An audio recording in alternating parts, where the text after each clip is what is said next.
देखिए, एजुकेशन के सेक्टर में एजुकेशन स्किल, आज के टाइम पे स्किल बहुत ज़्यादा ज़रूरी है। लेकिन हमारा एजुकेशन सिस्टम किस बात पे इंफॉर्मेशन लेते रहो, क्या पढ़ रहे हैं। भारत की राजधानी कलकत्ता से उठा के अंग्रेजों ने लेके गए दिल्ली, वो सबको याद है। 1911 में घोषणा किया, 1912 में लेके चला गया। ये नहीं पढ़ा रहा है कि क्यों ले गया। एक राजधानी बनाने के लिए क्या ज़रूरत होती है, क्या क्लाइमेट होना चाहिए, क्या कनेक्टिविटी होनी चाहिए। तो एक सिस्टम में जो चेंजिंग लाने की ज़रूरत थी, अब उसको और ज़रूरत है। तो ऑनलाइन के माध्यम से ये चीज़ें थोड़ी सी आसान हो जाती है। दूसरा, हमारे यहाँ एजुकेशन पे ज़्यादा फोकस किया गया, जबकि आज का जो 5G का ज़माना आ गया है, इसमें स्किल्ड की डिमांड है। तो अभी एजुकेशन में 50% इंपॉर्टेंस हमें एजुकेशन और उतना ही इंपॉर्टेंस स्किल पर भी देना चाहिए, ताकि वो अपने पैरों पे जितना जल्दी खड़ा हो सके।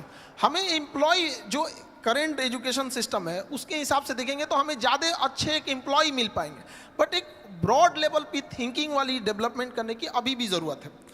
एजुकेशन में अब जैसे आज़ादी के इतने साल हो गए, लेकिन आज भी हम लोग स्ट्रगल कर रहे हैं कि क्यों नहीं हम डेवलप हो पा रहे हैं।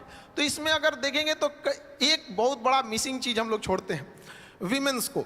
गर्ल्स एजुकेशन को हम लोग छोड़ रहे हैं, और मेल जो है उन्हें लगता है कि अपने दम पे अकेले ही देश को लेके चले जाएंगे, और आज़ादी से लेके आज तक वो ट्राई कर रहे हैं। जिस दिन ये हमारे देश की विमेंस और मेंस एक साथ आ गए ना, उस दिन देश को आगे बढ़ने से कोई नहीं रोक सकता है। और जब तक हम उन्हें छोड़ेंगे, हम तो आज तक भी मेहनत कर रहे हैं। तो अच्छा, गांव के शहरी क्षेत्र में ये चीज़ है कि लोग महिलाओं को पढ़ने के लिए भेज देते हैं, लेकिन गांव में अभी भी ये चीज़ें हैं, वो नहीं भेजना चाहते हैं। हमारे यहाँ शुरुआत में जब गर्ल्स पढ़ने आती थी तो उनके गार्जियन आते थे और ये रिक्वेस्ट करते थे कि सर, मतलब घर से बाहर है, कोई दिक्कत तो नहीं होना चाहिए। आज लड़कियों की संख्या क्लास में हम लोग देखते हैं इतनी ट्रेमेंडसली ग्रो की है कि गार्जियन लोगों को भी, कई बार हम लोग के पास गार्जियन आते हैं, उन लोग हमसे कहते हैं कि सर यहाँ पे लड़कियाँ पढ़ रही हैं, कोई दिक्कत तो नहीं होने वाला है। हम लोग उनके लिए पूरी प्रॉपर व्यवस्था रखते हैं, और कहते भी हैं लड़कियों से कि जो माँ बाप अगर आपको पढ़ने भेजे हैं तो समाज से लड़ के भेजे हैं, आपकी जिम्मेदारी ज़्यादा बनती है। और अगर आप खाली हाथ गाँव लौटिएगा तो आप उन 100 लड़कियों का रास्ता रोक दीजिएगा जिनके माँ बाप पढ़ने के लिए भेजना चाहते थे। इसलिए ज़्यादा जिम्मेदारी से पढ़िएगा। और लड़कियों के अंदर ये होता है, वो जॉब के बाद भी वो काफ़ी ईमानदारी से अपने वर्क को करती हैं। हम जो छोटे से पटना से हम स्टार्ट किए थे, धीरे धीरे जब ग्लोबली हो गया तो हमें अब इंडिया के बाहर भी अपने सेंटर्स डालना है बहुत जल्दी इस चीज़ को, क्योंकि मेरा सपना है विश्व गुरु भारत को एक जगह जहाँ ले जाना था। तो कारपोरेट ऑफिस जब हम लोग ने दिल्ली में डाला तो वहाँ 200-250 एम्प्लॉई जब आए, तो वहाँ हमको एक चीज़ फील करने को रहा था कि जहाँ 10 लड़के बैठ जा रहे थे, वहाँ कुछ अपनी गपशप भी करने लग रहे थे। कभी डिसिप्लिन की इशू आ रही थी, कभी कोई कैसे आ जा रहा था। तो हम लोग सोचे कि इसको परेशान हो गए थे समझाते समझाते। आप बिलीव नहीं कीजिए, बिना मेहनत वो सॉल्व हो गया एक दिन के अंदर।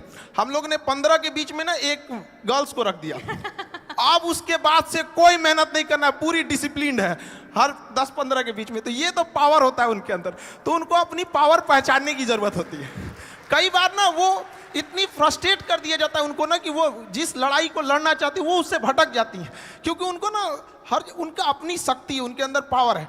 जिस तरह से जामवंत की जरूरत थी हनुमान जी को उनकी शक्ति बताने के लिए, उस तरह से महिलाओं को भी अपनी शक्ति पहचानने की जरूरत है। और जिस दिन क्लास में, हम तो यही कहते हैं, जिस दिन किसी शिक्षण संस्थान में, एजुकेशन वाले में जितने लड़के हैं उतनी लड़कियां हो जाएंगी, तो फिर ज़्यादा दिक्कत नहीं आने वाले कुछ समय में देश अपने से बदला हुआ नजर आने लगेगा। क्योंकि शिक्षा ही एक ऐसा जगह है, एक ऐसा हथियार है जिससे हम हर तरह